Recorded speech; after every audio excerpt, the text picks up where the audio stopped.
Hello and welcome to some more Star Citizen. I wanted to talk about a collection of news and a little bit of drama today. Jumptown's on. The Hornet's price is rising. There is a whole world of hype and a bit of a teaser for Squadron 42 in forms of lore. And I wanted to talk some more about some other confirmed layoffs and restructuring at CIG. Jumptown Safe? So the Jumptown dynamic event is running on live servers until the 11th of March. Hopefully with some less problems than it was last time, with quite so much invisible desync characters running around, that sort of thing. It is primarily PvP Jumptown, although there are instances of some quite friendly behaviour, queuing while these narcotics are being produced. You can make a lot of money from doing Jumptown runs, and it's how long do you stay there before someone comes along and drops an A2 bomb on you. Every time there's sort of patch updates though, Jumptown should improve somewhat, so I'm interested to know people's experiences. Tell me in the comments below. The Hornet's price is raising. Not all of them, but most of them. Seize your chance to secure the current prices of the Anvil Hornet F7C, civilian variant, but also the Hornet S Ghost and the Hornet R Tracker before prices will be adjusted after the Jumptown event ends on the 11th of March. So not the Super Hornet, but all the others are going up in price, probably like $5 or $10, something like that would be my expectation. There's also a ship sale ongoing until the 11th as well, all with sort of Jumptown in mind. The A1 Spirit is available, which is that little bomber variant. The A2 Hercules. I mean, the Hercules just causes so much fear and terror. It doesn't matter which version, because you see the silhouettes and you're terrified. But the A2, obviously the big bomber, very, very scary at Jumptown. There's the Blister, good for shooting them down, the C1 Spirit, the C2 Hercules, the C8R Pisces for doing a bit of medical gameplay there, the Centurion, again, good for shooting down ships and defending, the Corsair, just pretty good multi-role, the Cutlass Black, the Eclipse, again, terrifying, but very good at taking out things like the A2. You've got the Hornet series as well there, the F7C, the R Tracker, the S Ghost. I don't believe the Super Hornet is on sale though. You've got the Gladius, which I actually really like at the moment, the Nova Tank, and the Prowler, which is very expensive, $440 for a Prowler. You're paying alien tax on that.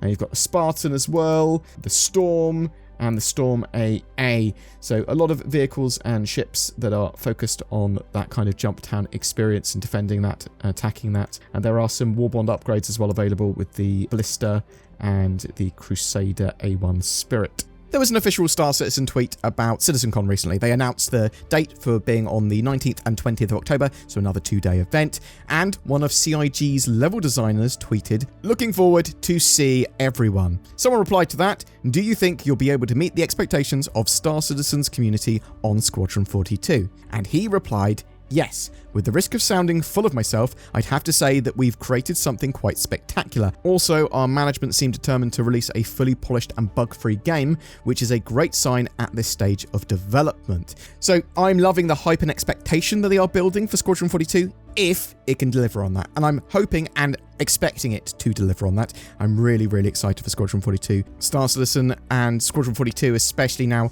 on the horizon of actually being something that is fully playable and released. It's, yeah, just that's got me excited. Something to hype you a little more for Squadron 42 with a bit of a teaser is an updated lore post about the Vandal Kingship. So the Kingship is the largest known Vandal capital ship and typically the flagship of some of their clans. Part of this lore post, assumedly, takes place during Squadron 42. Let me read you an excerpt. "A Kingship did not appear in human space again until 5th of October 2945. That's actually the first CitizenCon I went to in 2015. That's mirrored that to the Battle of Vega.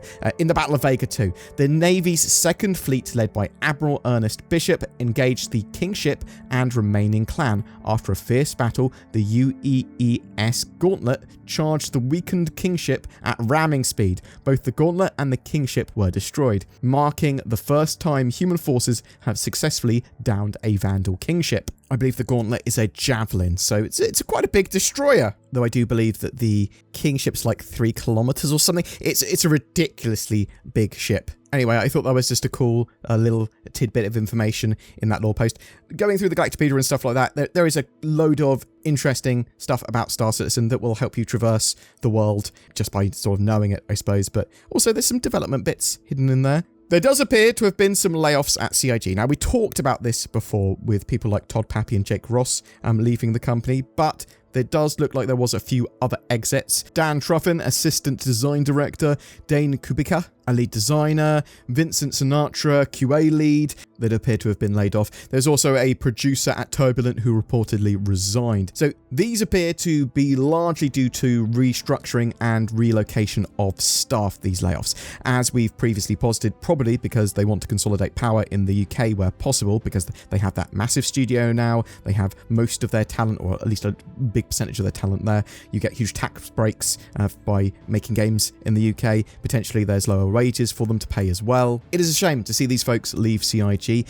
It doesn't look like it was many people though, layoff wise. With the gaming industry sort of as a whole laying off huge swathes of people, CIG just seemed to keep on growing. And a lot of CIG staff seem to be going well above and beyond what you would expect for them to do when it comes to relocating and moving around. CIG are still very much hiring and expanding.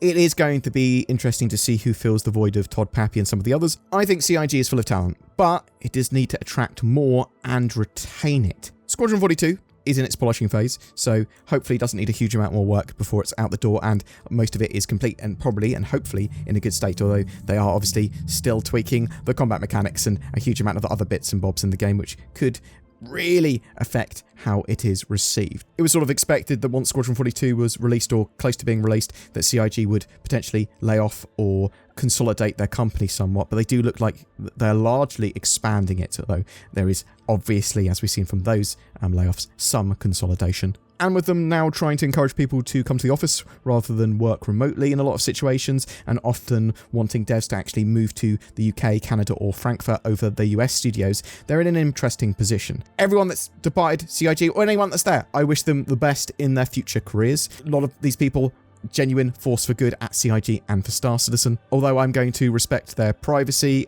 If I do see anything posted publicly by these people on their times and tribulations at CIG, I will be taking a look at it. And on a little side note, on the RSI website, I saw that there's now a little refer a friend section when you click on your sort of account on the website. So you can now copy a link, just refer a friend, or chuck it up on Twitter or Facebook easily. Hopefully there'll be some proper updates to the referral program in the not too distant future, although I'm quite liking them doing the sort of mini referral bonuses every so often. Boom! That's it for your smorgasbord of little bits of Star Citizen updates today. I'm going to be playing some 3.22.1, but I'm also going off to a Bar Citizen real soon. Hope to see some of you there in Manchester on the weekend. If you have any questions for any CIG devs that I may see there, because CIG are in attendance, then chuck them in the comments below as well. I am going to prioritise questions from my channel members and Patreons, because, you know, they've paid me money. They help keep the channel going for daily content, so why wouldn't I prioritise them?